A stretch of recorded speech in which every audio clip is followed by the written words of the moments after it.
اللهم صل على سيدنا محمد وعلى آلہ وصحبہ وسلم۔ حضور نے انہیں جواب لکھے کہ اسلام قبول کرنے کے بعد ان پر کیا فرائض عائد ہوتے ہیں۔ ہمارے قاصدوں سے اچھا سلوک کرو۔ مسلمانوں، عیسائیوں اور یہودیوں پر جو ٹیکس واجب ہیں یہ ان کی وصولی کے لیے آپ کے ہاں پہنچیں گے۔ آپ نے وضاحت فرمائی کہ جو عیسائی اور جو یہودی اپنے دین پر قائم رہنا چاہتے ہیں ان سے کوئی تعرض نہیں کیا جائے گا مگر یہ کہ انہیں جزیہ ادا کرنا ہوگا۔ خدا اور اس کا رسول ان کا تحفظ کریں گے۔ اور اب حج کے دن قریب آ رہے تھے۔ حضور نے حضرت ابو بکر صدیق رضی اللہ تعالی عنہ کو حجاج کے قافلے کا امیر مقرر کیا۔ حضرت ابو بکر 300 حاجیوں کا قافلہ لے کر مدینہ سے مکہ کی طرف روانہ ہوئے۔ ان کی روانگی کو ابھی زیادہ دن نہیں گزرے تھے کہ حضور پر وحی کا نزول ہوا، اور اس وحی میں ایسے احکام تھے جو مسلمانوں اور مشرکوں دونوں کو پہنچانے ضروری تھے۔ حضور نے ارشاد فرمایا، ان احکامات کو لوگوں تک پہنچانے کا فریضہ صرف وہ شخص انجام دے گا جو میرے اہل بیت میں سے ہو۔ پھر آپ نے حضرت علی کو طلب کیا اور فرمایا، اے علی، شتابی جاؤ اور حاجیوں کے قافلے سے جا ملو۔ ذمہ داری انہیں یہ سونپی گئی کہ وادی منی میں جب حاجی جمع ہوں تو وہ ان آیات کو جو ابھی ابھی اتری ہیں پڑھ کر سنائیں۔ اس کے ساتھ لوگوں پر واضح کر دیں کہ اس برس کے بعد کسی کو خانہ کعبہ کا برہنہ ہو کر طواف کرنے کی اجازت نہیں ہوگی اور یہ مشرکوں کے لیے آخری حج ہے۔ حضرت علی شتابی سے روانہ ہوئے، جلد ہی قافلے کو جا لیا۔ حضرت ابو بکر نے پوچھا، اے علی، کیا تم قافلے کی سرداری سنبھالنے آئے ہو؟ حضرت علی نے جواب دیا، نہیں، میرے کارواں آپ ہی رہیں گے۔ پھر دونوں ساتھ ساتھ چلے۔ نماز کا وقت آنے پر حضرت ابو بکر نے نماز کی امامت کی اور نماز کے بعد واز فرمایا۔ جب قریب و دور سے آئے ہوئے تمام حاجی منی میں اکٹھے ہوئے اور قربانی کا فریضہ ادا کرنے کے لیے تیار ہوئے تو حضرت علی نے کھڑے ہو کر فرمان الہی بآواز بلند پڑھ کر سنایا۔ لب لباب اس کا یہ تھا کہ مشرکوں کے لیے 4 ماہ کی مہلت اور ہے۔ اس عرصے میں انہیں آنے جانے، چلنے پھرنے کی آزادی رہے گی، لیکن اس کے بعد اللہ اور اس کے رسول پر ان کی حفاظت کی ذمہ داری نہیں ہوگی۔ پھر ان کے ساتھ کھلی جنگ ہوگی، جہاں بھی وہ نظر آئیں انہیں قتل کر دیا جائے یا اسیر بنا لیا جائے۔ اس میں 2 استثناء رکھے گئے تھے۔ ایک تو وہ مشرک اس فرمان سے مستثنی قرار دیے گئے تھے جنہوں نے حضرت صلی اللہ علیہ وسلم سے کوئی خصوصی معاہدہ کر رکھا تھا اور اس معاہدے کے پابند رہے تھے۔ اس معاہدے کو اپنی میعاد کے ختم ہونے تک نافذ العمل رہنا تھا۔ دوسرا استثناء یہ تھا کہ اگر کوئی مشرک امان مانگے تو اسے امان دی جائے، اسے پہلے اسلامی تعلیمات سے متعارف کرایا جائے، پھر کسی محفوظ مقام پر منتقل کر دیا جائے۔ ایک آیت میں روئے سخن مکہ کے ان 9 مسلموں کی طرف تھا جنہیں یہ پریشانی تھی کہ اگر بت پرستوں کو دیس نکالا دیا گیا تو اس سے ان کی تجارت کا کباڑہ ہو جائے گا۔ سو اللہ تعالیٰ نے یوں فرمایا کہ اے ایمان والو، مشرک ناپاک لوگ ہیں، اس کے بعد انہیں مسجد الحرام کے آس پاس مت آنے دو، اور اگر تمہیں مفلسی کا اندیشہ ہے تو اللہ اپنے فضل سے تمہیں تونگر بنا دے گا۔ بے شک اللہ علیم ہے اور بے شک اللہ حکیم ہے۔ ہجرت کے حساب سے اب 10واں برس آ لگا تھا۔ حضرت کا یہ پورا برس مدینہ میں ہی بسر ہوا۔ ننھے صاحبزادے ابراہیم اب نام خدا پیروں چلنے لگے تھے، بولنا بھی تھوڑا تھوڑا آ چلا تھا۔ حسن اور حسین قد نکال رہے تھے۔ اب ان کمسن بھائیوں کی ایک ننھی بہن بھی تھی، اس کا نام خالہ کے نام پر زینب رکھا گیا تھا۔ بی بی فاطمہ پھر امید سے تھیں، ولادت کے دن قریب تھے۔ اس گھرانے میں اب 3 بیٹے حضرت جعفر کے بھی شامل تھے، اور اب وہ حضرت ابو بکر کے سوتیلے بیٹے تھے کہ ان بیٹوں کی والدہ اسماء سے حضرت ابو بکر کی شادی ہو گئی تھی۔ وفود کی آمد کا سلسلہ ابھی جاری تھا۔ پچھلے برس کتنے وفد آئے تھے، اس برس بھی کتنے ہی وفد آئے۔ ایک وفد نجران کی نصارہ کی طرف سے آیا۔ ان نصرانیوں نے کتنی ہی مرتبہ رسول پاک سے شرف باریابی حاصل کیا۔ ان ملاقاتوں میں عقائد و خیالات بھی زیر بحث آئے، ایک دوسرے سے اختلاف بھی کیا، بالخصوص حضرت عیسیٰ علیہ السلام کے بارے میں آراء کا اختلاف دیکھنے میں آیا۔ اس موقع پر وحی بھی آئی اور اس میں حضرت عیسیٰ علیہ السلام کا ذکر تھا۔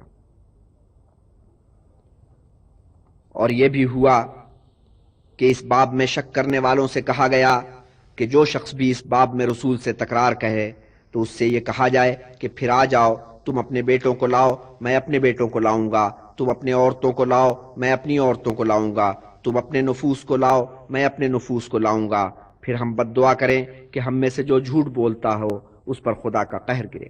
حضور نے ان نصرانیوں کے سامنے یہ آیت تلاوت کی، پھر انہیں دعوت مباہلہ دی۔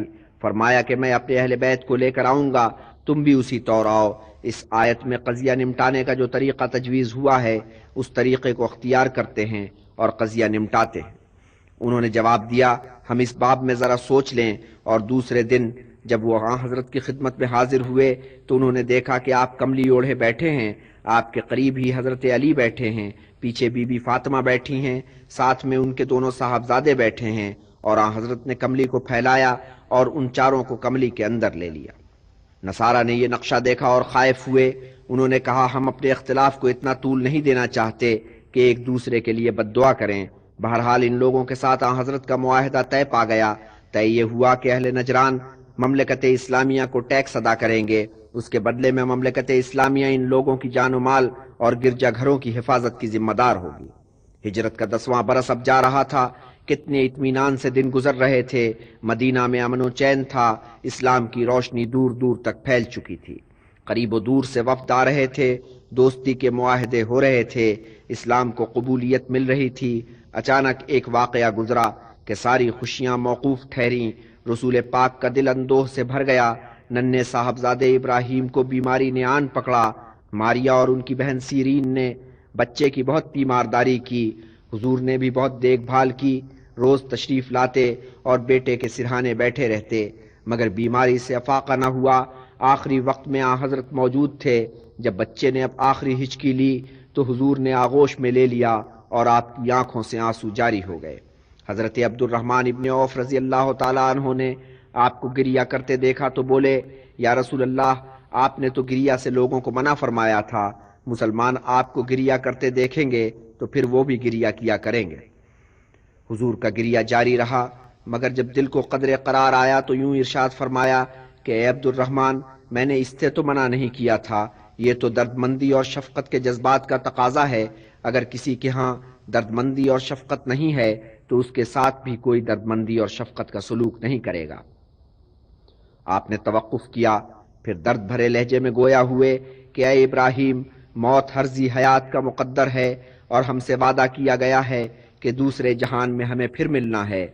جو بعد میں کوچ کرے گا وہ آگے سدھار جانے والوں سے جا ملے گا۔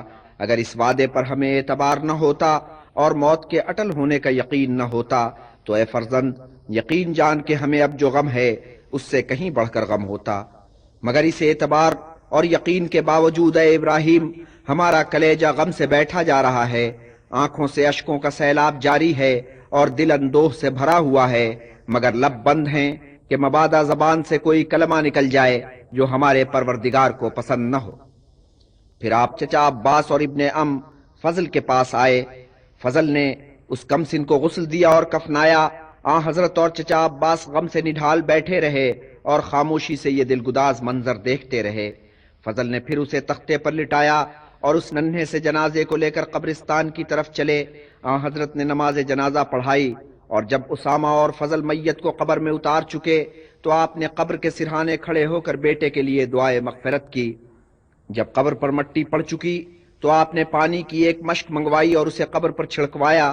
قبر پر جو مٹی ڈالی گئی تھی وہ ہموار نہیں ہوئی تھی۔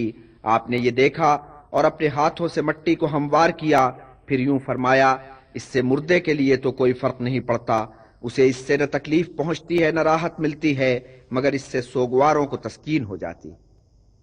سوگواروں کی تسکین کا پہلو تو خیر اس میں تھا ہی، مگر ایک بات اور بھی تھی، آپ ہر کام میں نفاست اور تکمیل کے قائل تھے۔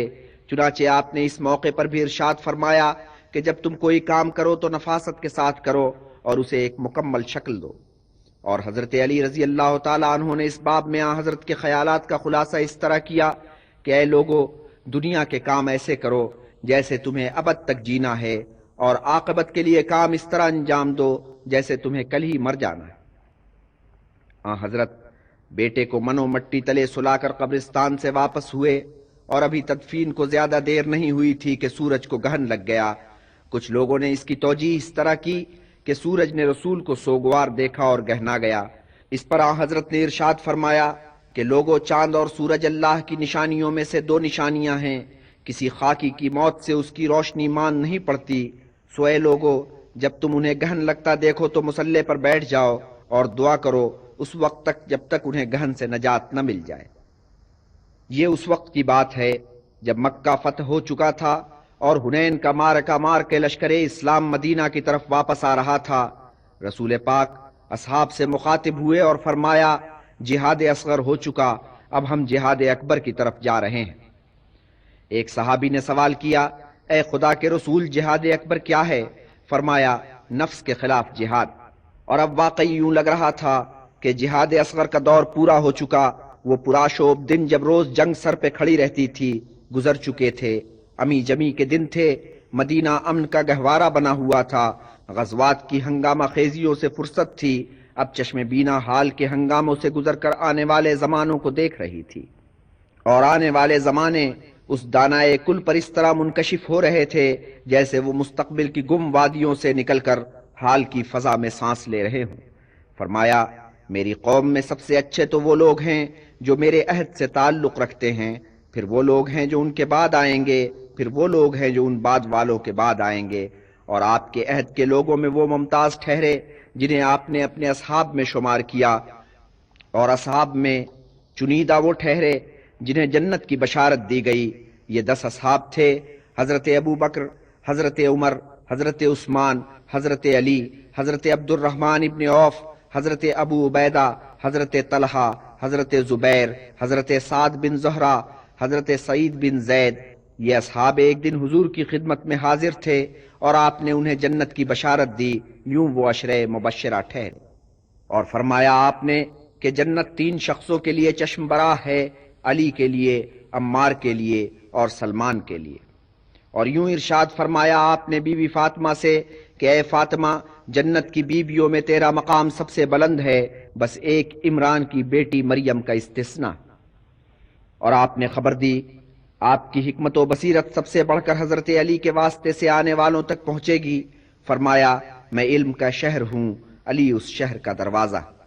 پھر فرمایا، میرے اصحاب ستاروں کی مانند ہیں، جو شخص ان کی پیروی کرے گا اسے ہدایت نصیب ہوگی۔ اور اصحاب نے ایک موقع پر دیکھا کہ آپ بار بار فرماتے ہیں، اے میرے بھائیو، اور چپ ہو جاتے ہیں، اور اصحاب نے محسوس کیا کہ آپ کا روئے سخن کسی اور طرف ہے۔ تب اصحاب نے پوچھا، یا رسول اللہ، کیا ہم آپ کے بھائی نہیں ہیں؟ فرمایا، تم لوگ میرے اصحاب ہو، میرے بھائی تو ان لوگوں میں ہیں جو ابھی پیدا ہی نہیں ہوئے۔ اس فضا میں مسلمانوں نے جانا کہ شمشیر و سنا کا زمانہ ختم ہوا۔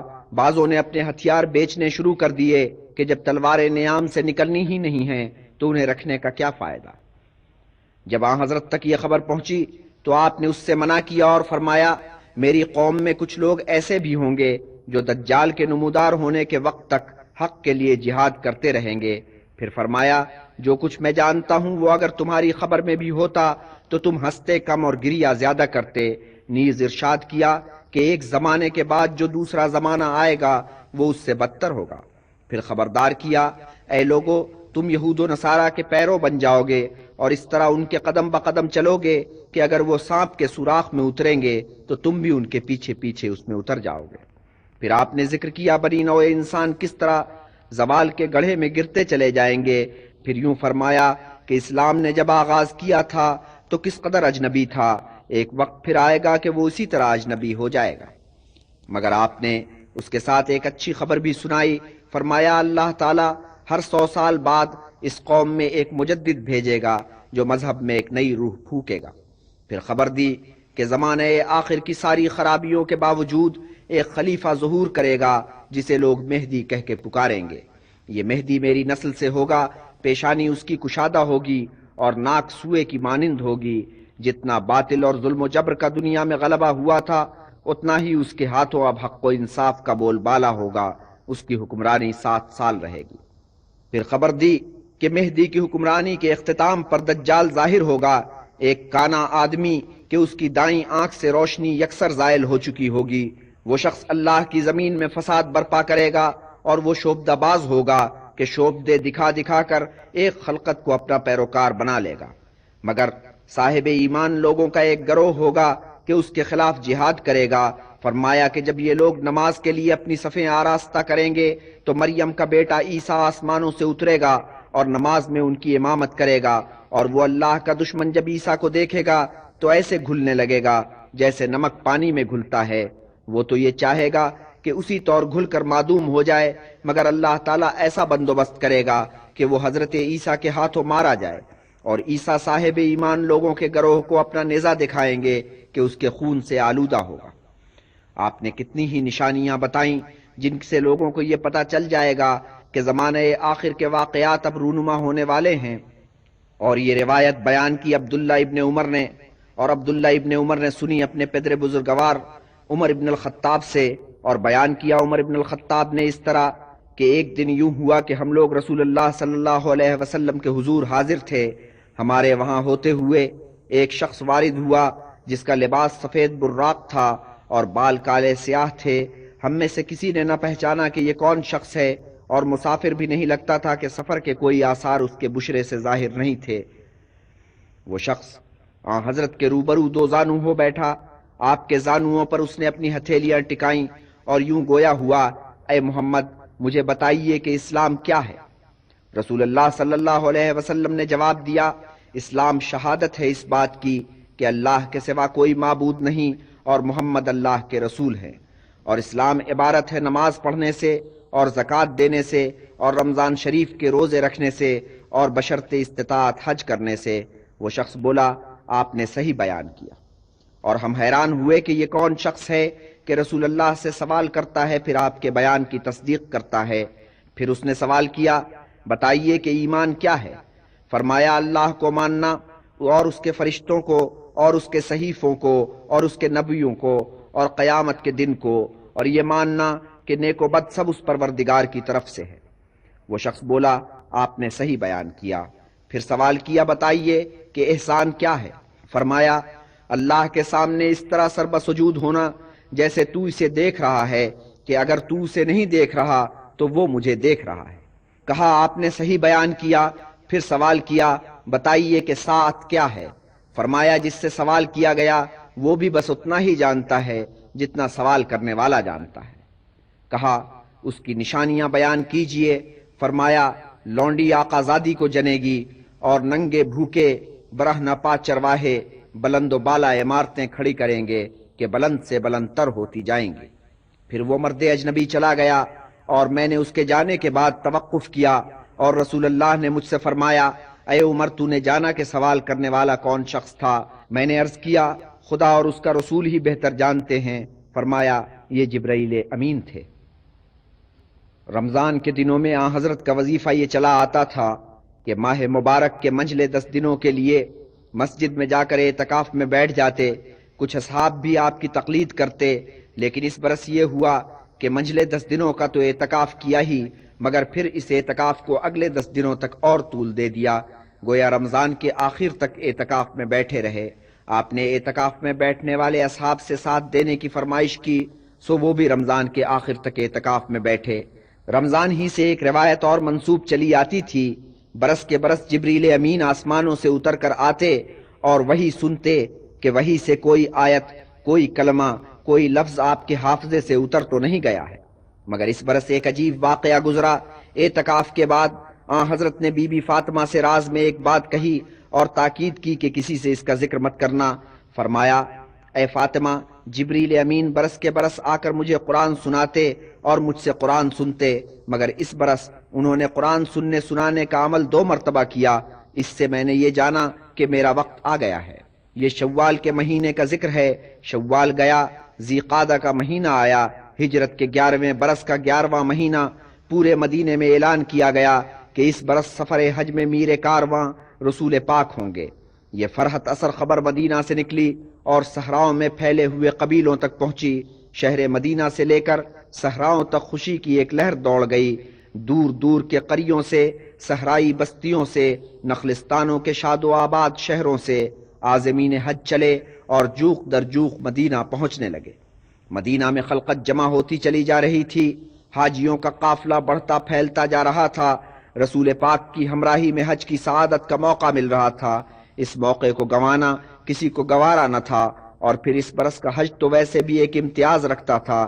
یوں یہ رسم صدیوں سے جاری و ساری تھی، لیکن مسلمان یہ تصور کر کے کتنے خوش ہو رہے تھے کہ اس برس یہ فریضہ مشرکوں کے رسم و رواج سے آلودہ نہیں ہوگا اور بیت اللہ میں کوئی مشرک قدم نہیں رکھے گا۔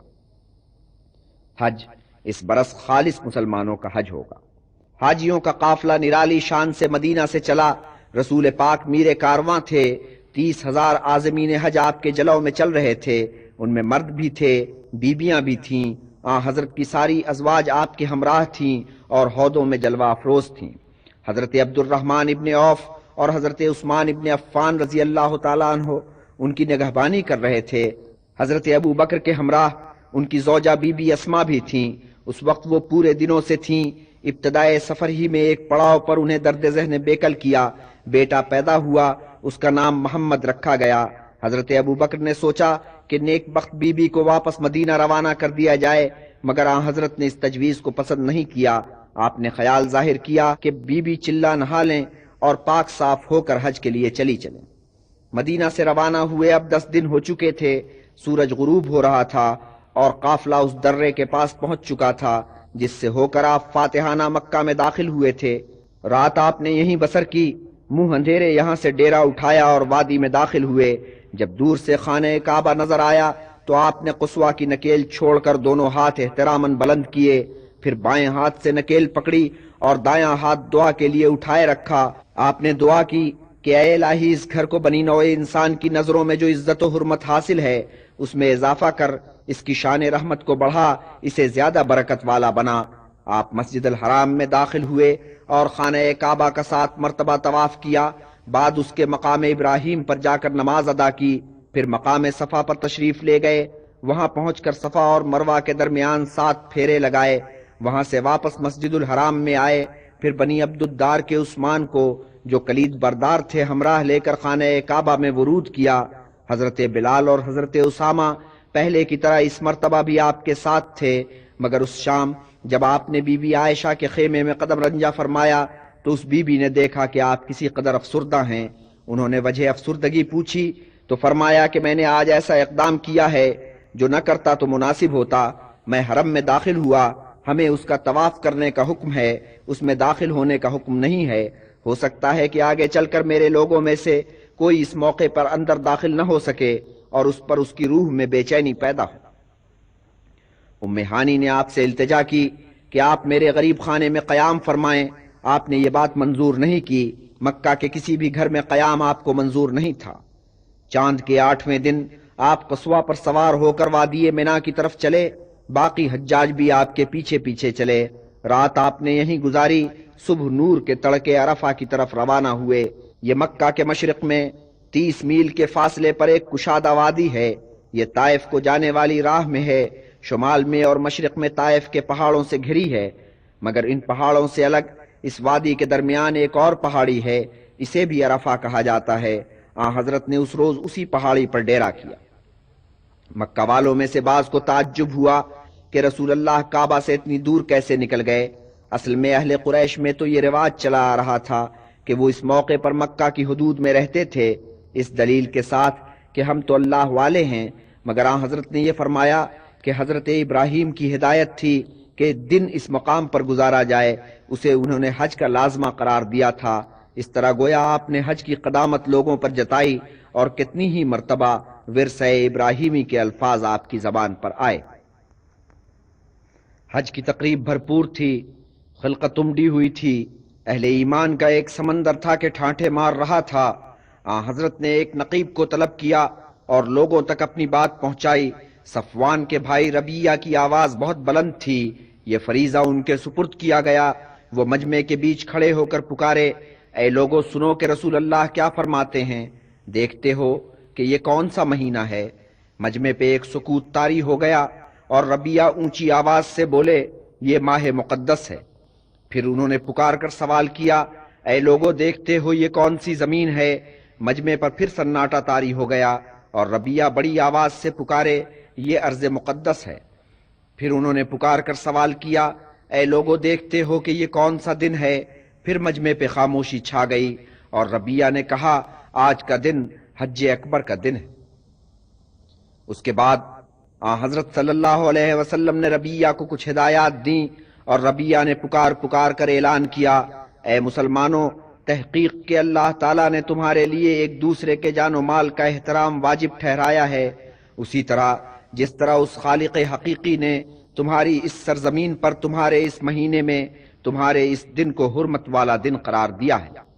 پھر زوال آفتاب کے وقت رسول پاک نے خطبہ دیا۔ آپ نے پہلے اللہ تعالیٰ کی حمد و ثنا کی، پھر یوں خطاب فرمایا، اے لوگوں کان دھر کر میری بات سنو کہ مجھے پتا نہیں کہ اس برس بعد پھر کبھی اس مقام پر میری تم سے ملاقات ہو بھی سکے گی یا نہیں۔ اس کے بعد آپ نے لوگوں کو ایک دوسرے سے نیک سلوک کرنے کی تلقین کی اور اوامر و نواہی سے آگاہ کیا۔ آخر میں ارشاد فرمایا کہ اے لوگوں، میں تمہارے بیچ ایک ایسی شے چھوڑ کر جا رہا ہوں کہ اگر تم دل جمعی کے ساتھ اس سے منسلک رہے تو خطاؤں اور لغزشوں سے بچے رہو گے۔ وہ شے ہے اللہ کی کتاب اور اس کے رسول کی سنت۔ سو اے لوگوں، میری بات توجہ سے سنو اور سمجھنے کی کوشش کرو۔ پھر آپ نے ایک آیت پڑھ کر سنائی کہ ابھی ابھی آپ پر نازل ہوئی تھی اور جس کے ساتھ قرآن اپنے اختتام کو پہنچا، الیوم اکملت لکم دینکم واتممت علیکم نعمتی، آج کے دن میں نے تمہارے دین کو مکمل کر دیا اور اپنی نعمت تمہیں پوری پہنچا دی، اور میں نے یہ پسند کیا کہ تمہیں اسلام سے بطور ایک دین کے نوازا جائے۔ پھر آپ نے سوال کیا، اے لوگوں، کیا میں نے دیانتداری کے ساتھ تمہیں اپنا پیغام پہنچا دیا ہے؟ پورے مجمع نے بیک زبان کہا، بے شک یا رسول اللہ، اور اسی کے ساتھ آوازیں بلند ہوئیں، اللہم نعم۔ تب رسول پاک نے اپنی انگشت شہادت بلند کی اور فرمایا، اے میرے معبود گواہ رہنا۔ اس کے بعد آپ نے ظہر اور عصر کی نمازیں ادا کیں۔ پھر باقی دن کہ یوم عرفہ کہلاتا ہے، ذکر و فکر الہی میں بسر کیا، مگر سورج کے غروب ہوتے ہی آپ اپنے ناقے پہ سوار ہوئے۔ حضرت اسامہ کو اشارہ کیا سو وہ بھی اپنے اونٹ پر سوار ہو کر پیچھے پیچھے چلے۔ آپ پہاڑی سے اترے اور وادی سے گزر کر مکہ کی سمت چلے۔ باقی حجاج بھی آپ کے پیچھے پیچھے روانہ ہوئے۔ رسم یہ چلی آتی تھی کہ یہاں لوگ بہت تیز تیز چلتے تھے، لیکن حضرت نے اس وقت لوگوں کو تیز چلتے دیکھا تو فرمایا، آہستہ آہستہ سکون قلب کے ساتھ، اور تم میں جو لوگ توانا و تندرست ہیں وہ کمزور لوگوں کا خیال رکھیں۔ آپ نے رات مزدلفہ کے مقام پر بسر کی کہ حدود مکہ میں واقع ہے۔ یہاں سے کنکریاں چنی جو شیطان کو مارنی تھیں۔ وادی منی میں عقبہ کے مقام پر 3 ستون ہیں جو شیطان سے منسوب چلے آتے ہیں۔ ابھی تڑکا تھا کہ بی بی سودا نے حضرت صلی اللہ علیہ وسلم سے مزدلفہ سے رخصت ہونے کی اجازت چاہی۔ بات یہ تھی کہ بی بی سودا دراز قد اور بھاری بھرکم خاتون تھیں، سو وہ سفر میں جلدی تھک گئیں اور گرمی نے بھی انہیں بہت ستایا۔ وہ چاہتی تھیں کہ اول وقت میں دوسروں سے پہلے منی میں پہنچ کر شیطان کو کنکریاں مارنے کی رسم ادا کریں اور واپس آ جائیں۔ حضرت نے ام سلیم کو ان کے ساتھ کر دیا اور عبداللہ ابن عباس کی حفاظت میں انہیں منی روانہ کیا۔ حضور فجر کی نماز کے بعد مزدلفہ سے روانہ ہوئے۔ آپ کے پیچھے فضل تھے کہ اونٹ پر سوار تھے، باقی حاجی بھی جلو میں چل رہے تھے۔ اب آپ عقبہ سے گزر رہے تھے۔ یہ وہی جگہ تھی جہاں آپ سے 12 برس ادھر بنی خزرج کے 6 فرد آپ سے آ کر ملے تھے اور آپ کے ہاتھ پر بیعت کی، اور اس کے نتیجے میں پہلے ایک معاہدہ ہوا، پھر دوسرا معاہدہ ہوا۔ شیطان کو کنکریاں مارنے کی رسم جب ادا ہو چکی تو قربانی کا فریضہ ادا کیا گیا۔ اس کے بعد حضرت نے اپنا سر منڈوایا۔ حاجی ارد گرد اکٹھے ہو گئے۔ ہر ایک کی خواہش تھی کہ حضرت کے ترشے ہوئے بالوں میں سے کوئی منہ مبارک اسے بھی مل جائے، اور حضرت ابوبکر رضی اللہ تعالی عنہ نے خالد ابن ولید کا احوال یوں بیان کیا کہ اس جوان کا جنگ احد اور جنگ خندق میں کیا حال تھا، اور اب یہ حال تھا کہ رسول پاک سے التجا کر رہا تھا کہ یا رسول اللہ، میرے ماں باپ آپ پر سے قربان ہوں، پیشانی مبارک پر پڑی ہوئی لٹ مجھے عطا ہو۔ اور جب بال تراشنے والے نے آپ کی لٹ تراشی اور آپ نے وہ لٹ خالد کو عطا کی تو اس شخص نے کس عقیدت سے اس لٹ کو چوما اور آنکھوں سے لگایا۔ اب حضرت نے حاجیوں کو ہدایت کی کہ جا کر خانہ کعبہ کا طواف کرو، پھر وہاں سے واپس آ جانا کہ یہ رات اور اگلی 2 راتیں ہمیں منی میں بسر کرنی ہیں۔ آپ سب کے جانے کے بعد سہ پہر کو خانہ کعبہ کے لیے روانہ ہوئے۔ حضرت علی مدینہ سے ساتھ نہیں چلے تھے۔ ایام حج سے بہت پہلے رمضان کے مہینے میں حضرت نے انہیں یمن کی مہم پر روانہ کیا تھا۔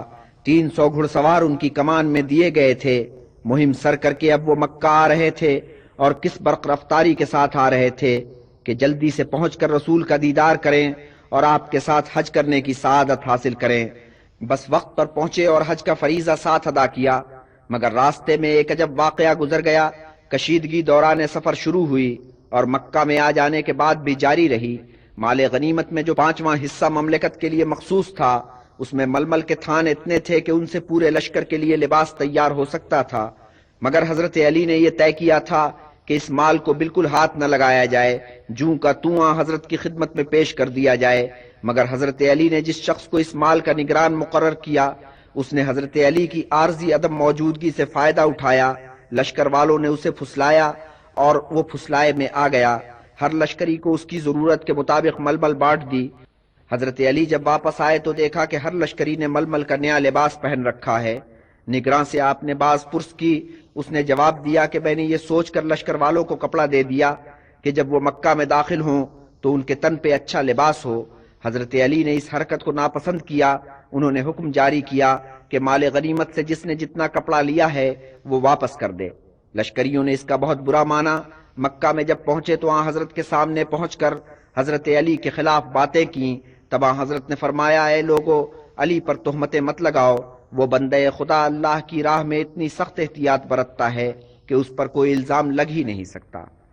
آن حضرت کے ان کلمات سے ان لوگوں کی تشفی نہیں ہوئی۔ حضرت علی کے خلاف خسر پھسر ہوتی رہی۔ جب مکہ سے واپسی ہوئی تو دوران سفر اس لشکر کے ایک لشکری نے آن حضرت کے حضور حضرت علی کی بہت شکایتیں کیں۔ سن کر آپ کے چہرے کا رنگ متغیر ہو گیا۔ آپ نے فرمایا، کیا یوں نہیں ہے کہ اہل ایمان مجھے اپنی جانوں سے زیادہ عزیز جانتے ہیں؟ اس شخص نے جواب دیا، بے شک۔ تب آپ نے ارشاد کیا کہ میں جس کا مولا ہوں، علی اس کا مولا ہے۔ یہ بات یہاں ختم نہیں ہوئی۔ سفر میں جب آپ نے اس مقام پر پڑاؤ کیا جس کا نام غدیر خم تھا تو آپ نے لوگوں کو اکٹھا کیا، پھر حضرت علی کا ہاتھ پکڑ کر وہی الفاظ دہرائے، جس کا میں مولا ہوں اس کا علی مولا ہے۔ پھر آپ نے دعا فرمائی، اے اللہ تو اسے دوست جان جو علی کا دوست ہے، اور اسے دشمن جان جو علی کا دشمن۔ وفود کی آمد اب ایک معمول بن چکی تھی۔ مدینہ اب مدینہ منورہ تھا اور روشنی اس شہر کی حدود سے نکل کر دور تک پھیل چلی تھی۔ دور دور سے چل کر سچائی کے متلاشی یہاں پہنچتے اور کلمہ پڑھ کر دائرہ اسلام میں داخل ہو جاتے۔ دور و نزدیک کے علاقوں سے وفد آتے، اپنے علاقے کی طرف سے خیر سگالی کا پیغام ساتھ لاتے اور دوستی کا معاہدہ کر کے واپس جاتے۔ مگر ایک وفد عجیب آیا۔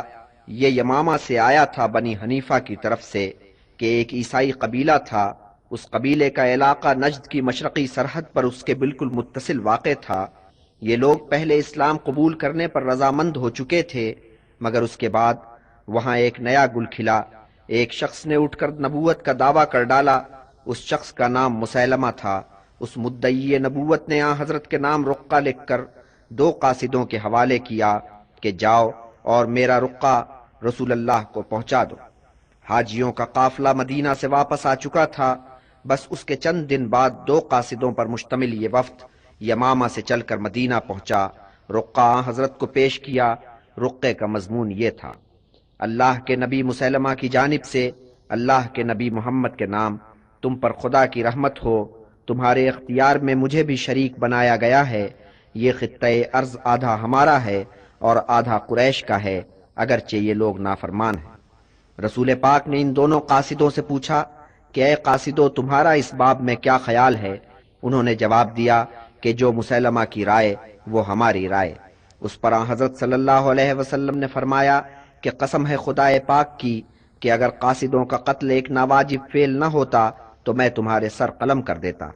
پھر آپ نے جواب میں ایک رقعہ لکھوایا جو یوں تھا، اللہ کے رسول محمد کی جانب سے مسیلمہ کذاب کے نام، اللہ کی رحمت ہو اس پر جو ہدایت خداوندی پر عمل پیرا ہے۔ تحقیق کہ زمین اللہ کی ہے، اپنے بندوں میں سے جسے چاہتا ہے اسے اس کا وارث بناتا ہے، اور آخر الامر فیصلہ انہی کے حق میں ہوتا ہے جو عابد اور پرہیزگار ہوتے ہیں۔ جب رقعہ لکھا جا چکا تو آن حضرت نے اسے قاصدوں کے حوالے کیا کہ لو اس شخص کو یہ جواب پہنچا دو۔ ایک مسیلمہ پر موقوف نہیں تھا، جھوٹے نبی پیدا ہوتے چلے جا رہے تھے۔ اللہ کا سچا نبی دین کو پایہ تکمیل تک پہنچا چکا تھا، اب جھوٹے نبی سر اٹھا رہے تھے۔ انہی دنوں میں 2 اور شخصوں نے نبوت کا ڈھونگ رچایا۔ ایک تو طلیحہ تھا، یہ شخص بنی اسد کے سرداروں میں سے تھا۔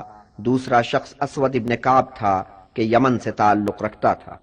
اس یمنی کی قسمت نے اچانک پلٹا کھایا، دیکھتے دیکھتے ایک لمبا چوڑا علاقہ اس کے قبضے میں آ گیا، بس وہ آپے سے باہر ہو گیا، اپنے تئیں پیغمبر بن گیا، لیکن اس کا غرور اسے لے بیٹھا۔ اس کے پیروں اس کے غرور کو دیکھ کر اتنے برانگیختہ ہوئے کہ انہوں نے مل کر اسے ہلاک کر ڈالا۔ طلحہ نے بہت سر اٹھایا۔ اس جعلی پیغمبر کی سرکوبی کے لیے خالد ابن ولید لشکر لے کر نکلے، جنگ ہوئی، طلحہ نے شکست کھائی، اس کے بعد اس نے اسلام قبول کر لیا۔ مسیلمہ کا انجام یہ ہوا کہ پہلی ضرب اسے وحشی نے لگائی، اس ماہر نشانہ باز نے اسے برچھی پھینک کر ماری، اس برچھی نے اسے لہو لہان کر دیا، جو کسر رہ گئی تھی نصیبہ کے بیٹے عبداللہ کی تلوار کے وار نے پوری کر دی، تلوار کے وار نے اس کا کام تمام کر دیا۔ مردوں کی دیکھا دیکھی ایک عورت کو بھی دعوی نبوت کی سوجھی، یہ بنی تمیم کی ایک عورت تھی اور سجاہ اس کا نام تھا۔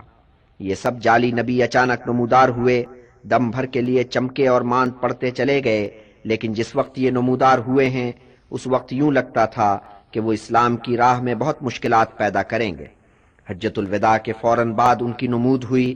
جب ہجرت کا 11واں برس شروع ہوا ہے تو اس وقت یہ جعلی نبی بہت زوروں میں تھے اور اسلام کے لیے ایک خطرہ بنے ہوئے تھے۔ حضرت نے ان جعلی نبیوں کے خلاف فوری طور پر کوئی کارروائی نہیں کی۔ آپ کے پیش نظر اس وقت مسئلہ اور تھا۔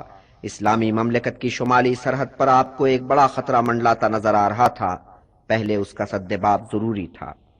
یہاں پہلے ایک معرکہ پڑ چکا تھا جو غزوہ موتا کے نام سے مشہور ہوا، اس میں مسلمانوں کے لشکر کو ہزیمت اٹھانی پڑی تھی۔ حضرت نے طے کیا کہ اس سمت میں پھر مہم بھیجی جائے کہ اب ایسے حالات ہیں کہ اس شکست کی تلافی ہو سکتی۔ ماہ سفر کے آخری ایام تھے، یعنی مئی 632 عیسوی، جب آپ نے مہم بھیجنے کا قطعی فیصلہ کیا۔ آپ نے احکامات جاری کیے کہ شام کے ان عرب قبائل پر چڑھائی کی تیاریاں کی جائیں جنہوں نے رومی لشکر کو کمک پہنچائی تھی۔ حضرت زید نے اسی جنگ میں شہادت پائی تھی۔ حضرت نے اس شہید کے فرزند اسامہ کو لشکر کا سالار مقرر کیا۔ اسامہ اس وقت ایک نوخیز جوان تھے، یہی کوئی 20 کا سن ہوگا۔ مسیں بھیگنے لگی تھیں۔ وہ 3000 کا لشکر تھا جس میں کیسا کیسا مرد جری، کیسا کیسا آزمودہ کار ساونت شامل تھا، اور اس لشکر کا سالار ایک نوخیز نوجوان۔ لشکر کے ناموروں نے تعجب بھی کیا، کسی قدر ناخوش بھی ہوئے، مگر رسول اللہ کا فرمان تھا، اس کے سامنے سب نے سر تسلیم خم کر دیا۔ عمر عزیز کے 63 برس گزر چکے تھے، مگر وہی جوانوں والی شان تھی، کاٹھی اسی طرح بنی ہوئی، آنکھوں میں وہی چمک، سر اور ریش کے بال اسی طرح کالے سیاہ۔ بیچ بیچ میں کوئی بال چاندی کے تار کی مثال چمکتا نظر آتا تھا، مگر طور حضرت کا بہت بدلہ ہوا تھا۔ جنت کا ذکر آپ بہت کرنے لگے تھے، اور جب یہ ذکر فرماتے تو یوں لگتا کہ آپ جنت میں پہنچے ہوئے ہیں، دیکھ رہے ہیں اور بیان کر رہے ہیں۔ ایک مرتبہ ایسا ہوا کہ آپ نے بیٹھے بیٹھے ہاتھ بڑھایا جیسے کوئی چیز لینا چاہتے ہوں، اور پھر یہ ہاتھ کھینچ لیا۔ اصحاب نے جو اس وقت حاضر خدمت تھے یہ دیکھ کر تأمل کیا، پھر بسط ادب استفسار کیا کہ یا رسول اللہ، آپ نے اپنا دست مبارک بڑھایا پھر کھینچ لیا، اس میں کیا حکمت تھی؟ فرمایا، میں جنت کا مشاہدہ کر رہا تھا، انگور کے ایک خوشے کی طرف ہاتھ بڑھایا تھا، اگر میں اس خوشے کو توڑ لیتا تو تم جب تک یہ دنیا قائم ہے ان انگوروں سے لطف اٹھاتے رہتے۔ اور ایک شب ایسا ہوا کہ آپ نے نور کے تڑکے اپنے ایک آزاد کردہ غلام ابو معیہبہ کو یاد کیا۔ جب وہ حاضر خدمت ہوئے تو فرمانے لگے، اے ابو معیہبہ، مجھے اللہ تعالیٰ کی طرف سے حکم ہوا ہے کہ میں اہل قبور کے لیے مغفرت کی دعا کروں، سو تو میرے ساتھ چل۔ سو ابو معیہبہ کو ساتھ لیا اور آپ بقیع کی طرف نکل گئے۔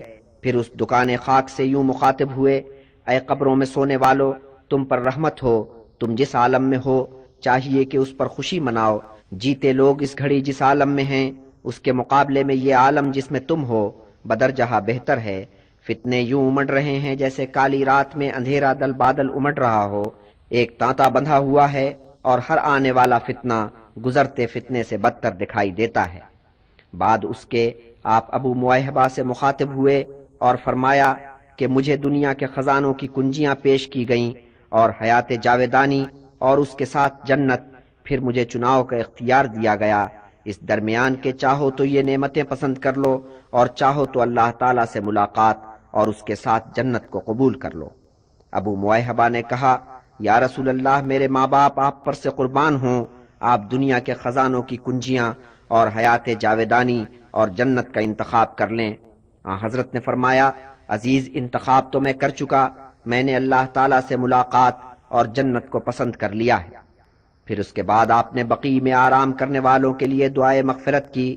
بس اسی صبح کو یا پھر اگلے دن آپ کے سر میں درد اٹھا، اور درد بھی ایسا کہ اس سے پہلے کبھی آپ کے سر میں ویسا درد نہیں ہوا تھا۔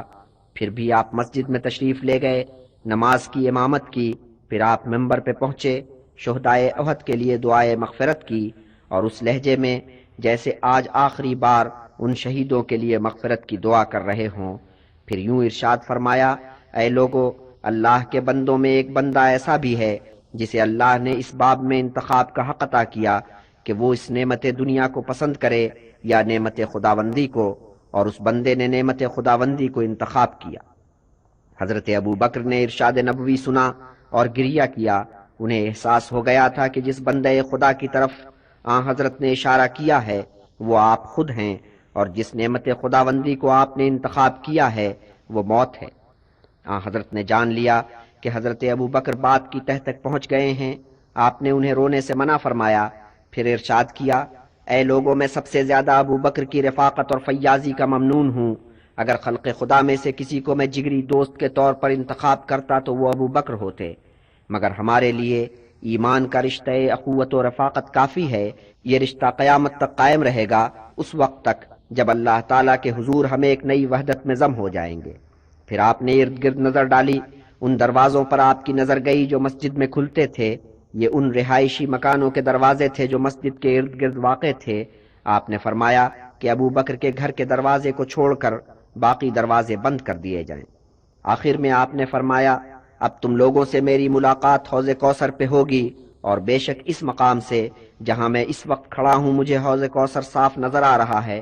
مجھے تمہاری طرف سے یہ اندیشہ تو نہیں ہے کہ تم معبود حقیقی کے ساتھ اور دوسرے معبود کھڑے کر لوگے، لیکن مجھے تم لوگوں کی طرف سے یہ اندیشہ ضرور ہے کہ حصول دنیا کی دوڑ میں تم ایک دوسرے سے بازی لے جانے کی کوشش کرو گے۔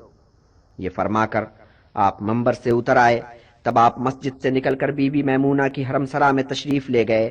نمازیوں سے خطاب کرنے کے بعد آپ اور ہلکان ہو گئے تھے، بخار بھی تیز ہو گیا۔ 1.5-2 گھنٹے بعد آپ بی بی عائشہ سے ملنے کے لیے تشریف لے گئے۔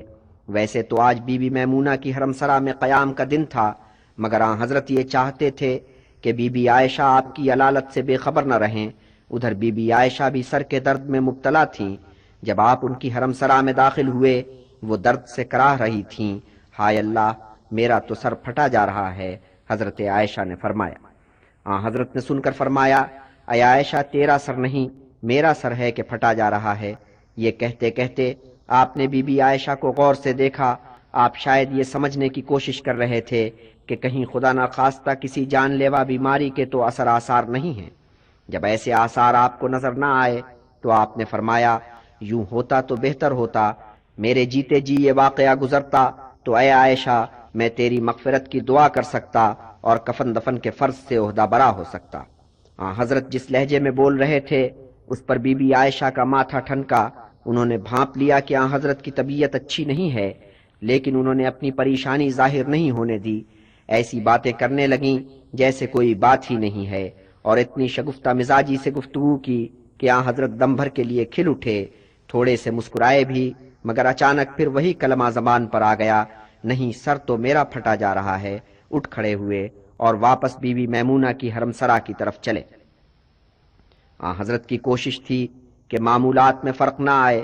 مسجد میں جا کر نماز پڑھانا بھی معمولات میں شامل تھا۔ اس فریضے کو بھی نبھایا، لیکن مرض بڑھتا جا رہا تھا۔ آخر ایسا وقت آ گیا کہ آپ کھڑے بھی نہیں ہو سکتے تھے، سو بیٹھ کر نماز پڑھنے پر مجبور ہو گئے۔ نمازیوں سے فرمایا کہ آپ لوگ بھی بیٹھ کر نماز پڑھیں۔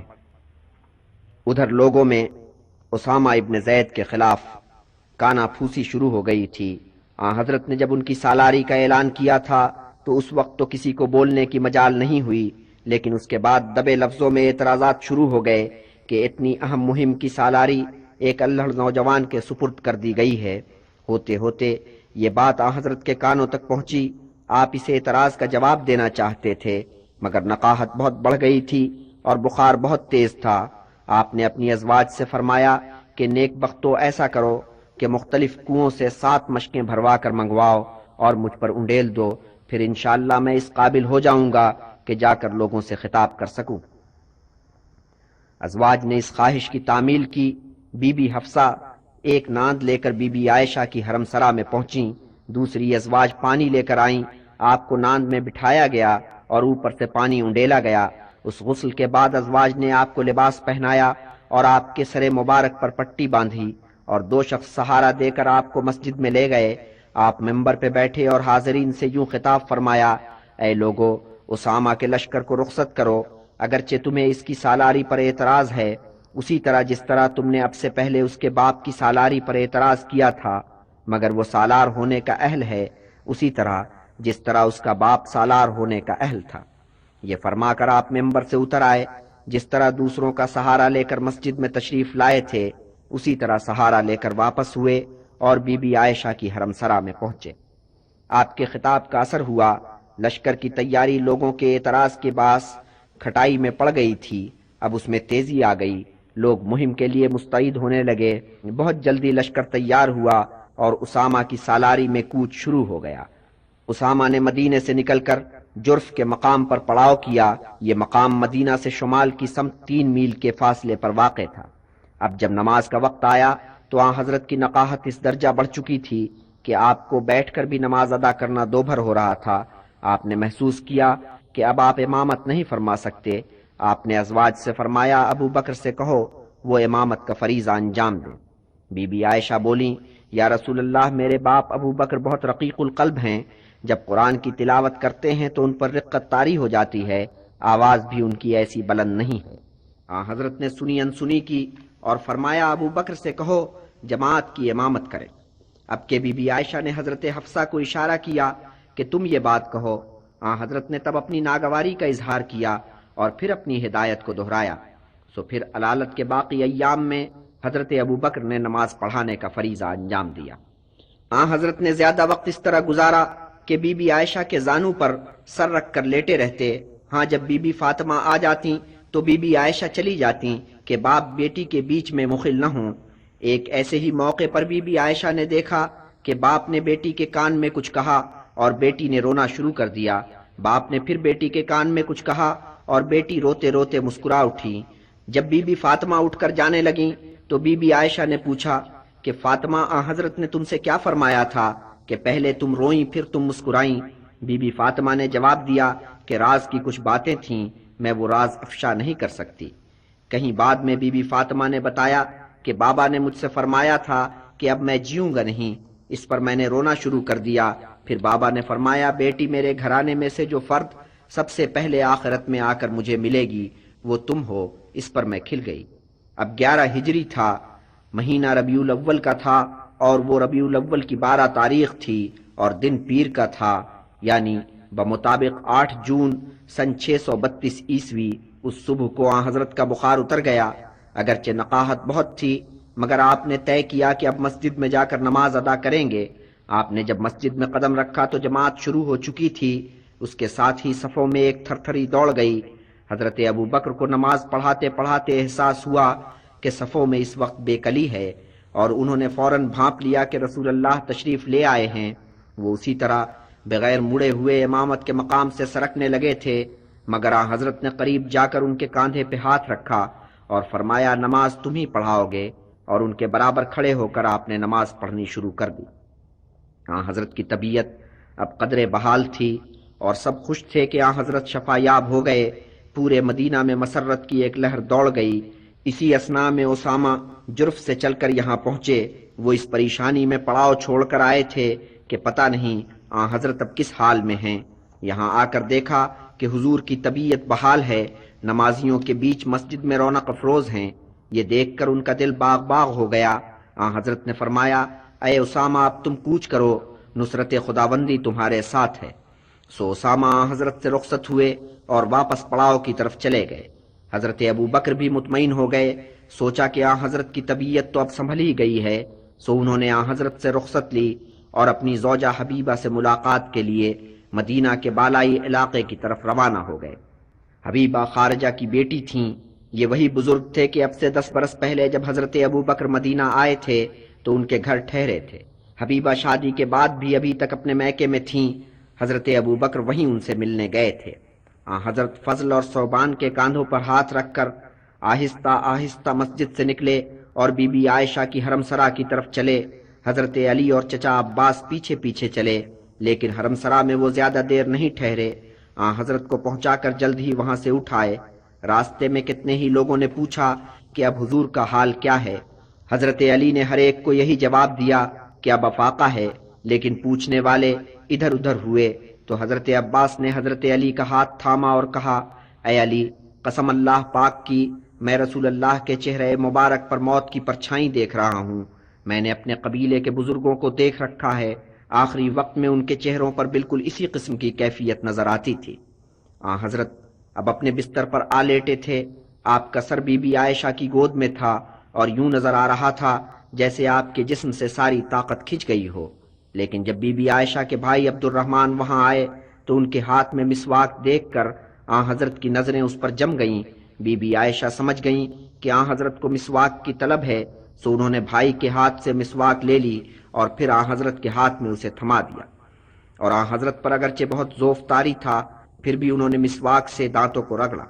اس کے تھوڑی ہی دیر بعد آپ پر غشی طاری ہو گئی۔ بی بی عائشہ نے جانا کہ بس اب چل چلاؤ ہے، یہ سکرات کا عالم ہے، لیکن گھنٹے بھر بعد آپ نے آنکھیں کھول دیں۔ اس پر بی بی عائشہ کو یاد آیا کہ ایک دفعہ حضرت نے ان سے کہا تھا، کسی نبی کو اس وقت تک موت نہیں آتی جب تک اسے جنت الفردوس میں اس کے مقام کا دیدار نہ کرا دیا جائے، اور پھر یہ نہ پوچھ لیا جائے کہ اب اس کے بعد تم کیا پسند کرو گے، جینا یا مرنا۔ اور بی بی عائشہ نے جان لیا کہ حضرت اس مرحلے سے گزر لیے ہیں۔ دل میں کہا کہ آپ ہم سے بے نیاز ہو چکے ہیں، اب ہمارے درمیان جینا پسند نہیں کریں گے۔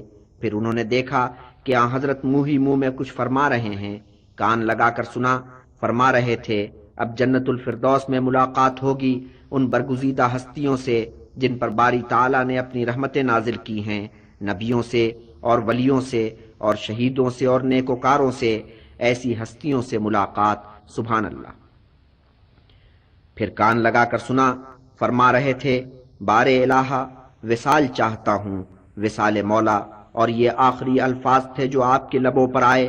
رفتہ رفتہ وہ مبارک سر بی بی عائشہ کی گود میں بھاری ہوتا چلا گیا اور پھر باقی سب ازواج نے گریہ شروع کر دیا۔ بی بی عائشہ نے سر مبارک کو آہستہ سے تکیے پر ٹکا دیا اور پھر وہ بھی دوسری ازواج کے ساتھ مل کر گریہ کرنے لگیں۔ رسول پاک اس فانی دنیا سے سدھار چکے تھے۔ خلقت سراسیمہ تھی۔ جس نے خبر سنی وہ بدحواس مسجد نبوی کی طرف دوڑا۔ مسجد میں لوگ اکٹھے ہوتے چلے جا رہے تھے اور پوچھ رہے تھے کہ کیا واقعی حضور وصال فرما گئے۔ وفات کی خبر بجلی کی مثل پورے مدینہ میں دوڑ گئی۔ مدینہ سے نکل کر گرد و نواح میں پہنچی۔ جرف مدینہ سے کتنی دور تھا، لشکر کوچ کے لیے تیار تھا، اس میں کتنے ہی برگزیدہ اصحاب بھی شامل تھے، سب سے بڑھ کر حضرت عمر تھے۔ جب وفات کی خبر وہاں پہنچی تو کوچ موقوف ہوا۔ اسامہ، حضرت عمر اور باقی سب مدینہ کی طرف چل پڑے۔ حضرت عمر نے حضرت کی موت کی خبر کو قبول کرنے سے انکار کر دیا تھا۔ وہ یہ قبول کرنے کے لیے تیار نہیں تھے کہ فخر موجودات سرور کائنات کو موت بھی آ سکتی ہے۔ وہ سیدھے مسجد میں پہنچے اور لوگوں کو یہ باور کرانے کی کوشش کرنے لگے کہ رسول اللہ نے انتقال نہیں کیا ہے، آپ کی روح کسی سفر پر گئی ہے، وہ واپس آئے گی اور حضرت ہمارے درمیان موجود رہیں گے۔ ادھر حضرت ابو بکر کو بھی کہ حبیبہ سے ملنے گئے ہوئے تھے، وفات کی خبر پہنچی، بھاگم بھاگ مدینہ آئے، ہانپتے کانپتے مسجد میں پہنچے، دیکھا کہ عمر مجمع سے مخاطب ہیں اور انہیں سمجھا رہے ہیں کہ رسول پاک کو موت نہیں آئی ہے۔ انہوں نے حضرت عمر کے بیان پر کان نہیں دھرا، ادھر سے گزرتے ہوئے سیدھے بیٹی کی حرم سرا میں پہنچے، چادر کا کونا اٹھا کر روئے مبارک کو غور سے دیکھا، تکتے رہے، پیشانی کو بوسہ دیا اور بولے، میرے ماں باپ آپ پر فدا ہوں، یہ اللہ تعالیٰ کی طرف سے مقدر تھی، سو اس کا ذائقہ آپ نے چکھا، پر اس کے بعد آپ کے لیے ابد تک موت نہیں ہے۔ پھر بہت ادب سے روئے مبارک کو چادر سے ڈھانپ دیا اور باہر نکل آئے۔ دیکھا کہ حضرت عمر ہنوز تقریر کر رہے ہیں اور لوگوں کو سمجھا رہے ہیں کہ حضرت نے انتقال نہیں کیا ہے۔ قریب جا کر کہا، اے عمر خاموش ہو جاؤ، میری بات سنو۔ حضرت عمر اسی طرح جاری رہے، مگر لوگ حضرت ابو بکر کو دیکھ کر ان کے گرد اکٹھے ہو گئے کہ دیکھیں اس باب میں یہ بزرگ کیا کہتے ہیں۔ حضرت ابو بکر نے پہلے خدا تعالیٰ کی حمد و ثنا کی، پھر فرمایا، اے لوگو، جو شخص محمد کی پرستش کرتا تھا وہ سن لے کہ محمد کی وفات ہو گئی، مگر جو لوگ اللہ تعالیٰ پر ایمان لائے وہ جان لیں کہ اللہ تعالیٰ حاضر و موجود ہے اور موت سے بلند و بالا ہے۔ پھر انہوں نے وہ آیت تلاوت کی جو جنگ احد کے بعد نازل ہوئی تھی، محمد اللہ کے رسول ہیں، رسول ان سے آگے بھی گزر چکے ہیں، اگر ان کی وفات ہو جائے یا انہیں شہید کر دیا جائے تو کیا تم پلٹ جاؤ گے؟ پلٹ جانے والے اللہ کا تو کچھ نہیں بگاڑیں گے، ہاں اللہ صبر و شکر کرنے والوں کو ضرور نوازے گا۔ آنکھوں پر جیسے پردے پڑے ہوں اور وہ اچانک اٹھ جائیں، لوگوں کو بات سمجھ میں آ گئی، اور حضرت عمر تو بقول خود ایسے چکرائے کہ زمین پر ڈھیر ہو گئے، پاؤں 100 من کے ہو گئے، چلیں تو چلا نہ جائے۔ اب انہیں یقین آ گیا تھا کہ رسول پاک دنیا سے گزر گئے۔ رسول پاک کے گھرانے پر تو اس سانحے کے ساتھ ایک قیامت گزر گئی۔ رفتہ رفتہ انہوں نے اپنے آپ کو سنبھالا، حواس بجا کیے اور سوچا کہ اب تجہیز و تکفین کا بندوبست کرنا چاہیے۔ اسی اثناء میں حضرت ابو بکر، حضرت عمر اور دوسرے اصحاب کے بیچ میں خلافت کا قضیہ طے کرنے چلے گئے تھے، واپس آن پہنچے، اور مسئلہ اس وقت یہ تھا کہ حضرت کو غسل کیسے دیا جائے۔ عجب ہوا کہ اچانک سب پر ایک غنودگی چھا گئی، اور اس غنودگی کے عالم میں ایک آواز سنائی دی، پیغمبر کو اس کے لباس ہی میں غسل دیا جائے۔ یوں غسل کا معاملہ طے ہوا۔ عین اس وقت جب غسل دیا جانے والا تھا، اوس ابن خولی کے بنے خزرج میں سے تھا، حرم سرا کے دروازے پر پہنچا اور حضرت علی سے کہا کہ اے علی، میں تمہیں خدا کا واسطہ دے کر یہ گزارش کرتا ہوں کہ آخر ہم انصار کا بھی رسول پر حق ہے، تو مجھے انصار کے نمائندے کے طور پر داخلے کی اجازت مرحمت کی جائے۔ حضرت علی نے اجازت دی، اور یوں غسل کے موقع پر اوس ابن خولی بھی انصار کے نمائندے کے طور پر موجود رہے۔ غسل اس طرح دیا گیا کہ حضرت علی جسم اطہر کو سنبھالے ہوئے تھے اور کروٹ کروٹ غسل دے رہے تھے۔ چچا عباس اور ان کے بیٹے فضل اور قسم ان کا ہاتھ بٹا رہے تھے۔ اسامہ ابن زید پانی ڈال رہے تھے، اور اس کام میں حضرت کے آزاد کردہ غلام شقران ان کی مدد کر رہے تھے۔ حضرت علی اس پاک جسم پر کے لباس سے ڈھکا ہوا تھا، ہاتھ پھیرتے جاتے تھے اور کہتے جاتے تھے، میرے ماں باپ آپ پر سے قربان ہوں، آپ جیتے جی بھی کمال خوبصورت تھے اور اب مرنے کے بعد بھی کمال خوبصورت ہیں۔ یوں تھا کہ اگرچہ ایک دن گزر چکا تھا، پھر بھی رسول پاک کو دیکھ کر یوں لگتا تھا کہ جیسے آرام فرما رہے ہیں، بس اتنی کثر تھی کہ سانس نہیں آ رہا تھا اور نبض نہیں چل رہی تھی۔ جب غسل دیا جا چکا اور کفن پہنایا جا چکا تو یہ سوال اٹھ کھڑا ہوا کہ آپ کو دفن کہاں کیا جائے۔ تھوڑا اختلاف اس پر بھی ہوا۔ ایک تجویز یہ تھی کہ بقیع میں، جہاں آپ کے جگر کے ٹکڑے اور کتنے اصحاب دفن ہیں، آپ کو دفن کیا جائے۔ کچھ لوگ یہ کہتے تھے کہ آپ مسجد میں دفن کیے جائیں گے، مگر عین اس وقت حضرت ابو بکر کو ایک حدیث یاد آ گئی۔ بولے کہ اے لوگو، میں نے رسول کو یہ کہتے سنا کہ نبی جہاں آخری سانس لیتا ہے وہیں آسودہ خاک ہوتا ہے۔ یہ بات مان لی گئی، سو بی بی عائشہ کی حرم سرا میں، جہاں آپ کی آنکھ بند ہوئی تھی، آپ کے پلنگ کے برابر قبر کھودی گئی۔ تکفین ہو چکی تھی، قبر کھد چکی تھی، اب آخری دیدار کی ساعت تھی۔ پورا مدینہ اس حرم سرا پر امڈا ہوا تھا، مشتاقان دید جوق در جوق آ رہے تھے اور رسول پاک کا آخری مرتبہ دیدار کر رہے تھے۔ ایک قطار آتی، دیدار کرتی، دعائے مغفرت کرتی اور گزر جاتی، پھر دوسری قطار، پھر تیسری قطار۔ جب مردوں کی سب قطاریں گزر گئیں تو پھر خواتین قطار اندر قطار آنی شروع ہوئیں۔ اسی طرح آنا، دیدار کرنا، دعائے مغفرت کرنا اور گزر جانا۔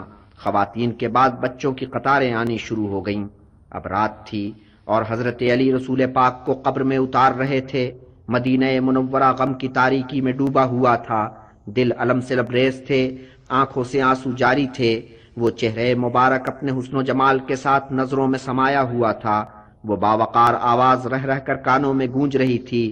مسجد میں وہ آپ کا آخری ورود اور وہ آخری کلمات، لوگو مجھے اس دنیا سے کیا لینا ہے، میرا اور اس سرائے فانی کا تعلق ایسا ہی ہے جیسا ایک سوار کا اس درخت سے ہوتا ہے جس کی چھاؤں میں دم لینے کے لیے وہ ٹھہر جاتا ہے، تھوڑا دم لیا اور آگے گزر گیا۔